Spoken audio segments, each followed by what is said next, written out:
amazing episode of Because You Asked. I'm Barry Nussbaum. We are in the bunker that sits below the central municipality building here in Ashkelon, Israel. It is the largest city close to Gaza.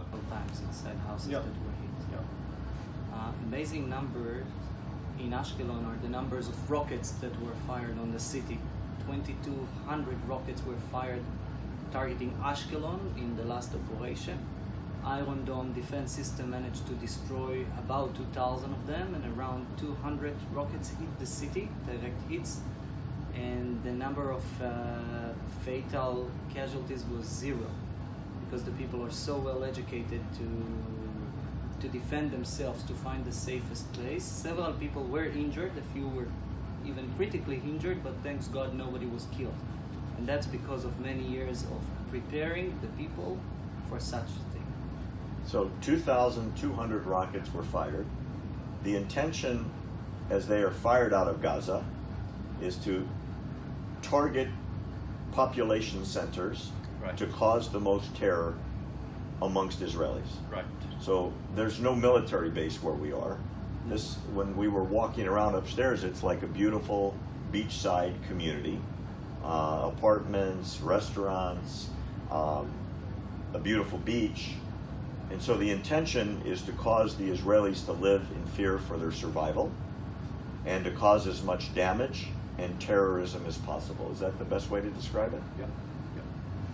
You must explain, let's say, תחושת הביטחון והיכולת personal feeling of defense and the ability of the people. יכולת ההתמודדות שלהם, הם מרגישים שהם יכולים להתמודד.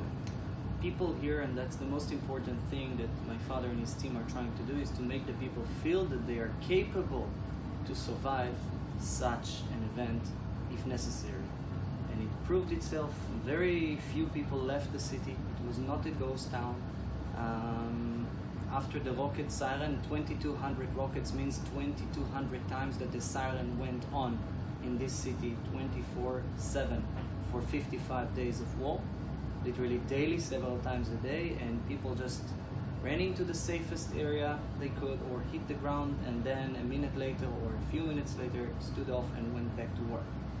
Now, you told us something interesting earlier, Amit, which is the rocket, for example, that destroyed your father's truck, thank God he wasn't in it, and hit the parking lot and made a big hole and sprayed shrapnel on the building, was probably of Iranian construction, smuggled in through the Sinai into Gaza.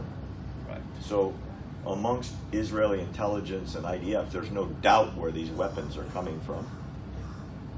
And when the United States transfers $100 billion to Iran, a sizable number of those dollars are being spent to create rockets, to smuggle them into Gaza, to prepare them to shoot at the Israelis, who don't fire rockets into Gaza, but yet thousands of rockets are coming into Ashkelon, correct? Right. So one of the things that Amit and I discussed earlier is the 22 rockets that hit Ashkelon do not count the rockets that flew over Ashkelon and went farther north, right? Right. How many of those were those? How many of those were More fired? than 10,000. 10,000 were More fired. than 10,000 that we identified for sure, yes. That's an unbelievable, almost impossible number to comprehend, that each one, if it hit a building with a family inside, could kill 100 people, times 10,000. The casualty rate was very low because of active defense, which is Iron Dome, and passive defense, which is what my father and his team, or me as a reserve major, are doing. The people are educated to defend themselves, and they know what to do. Since the age of, well, let's think about my son, your grandson, at the age of 2 years old, he knew exactly how to run to the bomb shelter. So that's how we start שנת הלימודים. Yeah, the school year starts in a major drill. Yeah. We're training, even the kindergartens, they know how to escape and get to the shelter. At the first week, they'll get to school or wherever they study. incredible. Yeah. It's an amazing story. Everyone knows what he to do when he heard the siren. Or if he hears there is no siren, there is something explodes or a noise or something shooting around you, they know all to run and get to the shelter. So in terms of the quiet that's going on now, everybody in the city seems normal, like you would be in a beach city in the United States, Yeah. right? And yet, within, as you said, 30 seconds, 24 hours a day, 7 days a week, there could be a siren that picks up an incoming rocket, and terror starts all over again with no warning. Right. And it will end 3 minutes later when they will go back to swim or to the cafe or to work. At this point, if you were to say, Yossi's solution is not to the defense of Ashkelon, which is your job as the boss, but if you were the strategist for the IDF, what would be the solution to prevent any more rockets from coming? What would you do? It's a heavy question. What I think is the solution, the economic problem in Gaza. That's what brings peace to us. But like in everywhere, the leaders are not interested to get a real solution for the population. They need to keep their seats, and even the Hamas work in the same way that every leadership is working.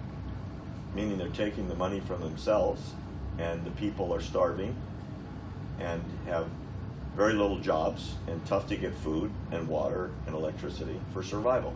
Yeah. Amit said something interesting that earlier, that the power plant here that creates the power for the southern Israeli zone also sends power across the border into Correct. Gaza. Correct. That is frequently not paid for. And then the Hamas in Gaza shoots rockets at the power station that sends the power to them, that they don't pay for. Correctly. Because we understand that people must to survive them. And you know, we are Jews and we work not from our head, we work also from our heart. And we can't see what's going on there. And that's the way to for us to support somehow the people there.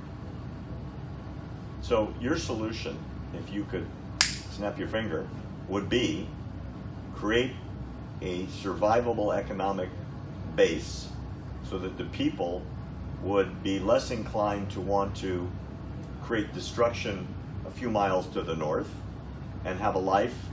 They could be their families, they can live, they can dream, they can survive, Yeah. instead of thinking about hate all the time. Yeah. How would you do that? It seems to be very simple, but it's not. But what I think will bring the solution is to open the border, get the people work in Israel like they used to be. This city built by people from Gaza. And if they will come again, we can meet again, and we can build in this area something that will help for all of us to live in peace. Problem is that Hamas will have to give up its armed struggle against Israel.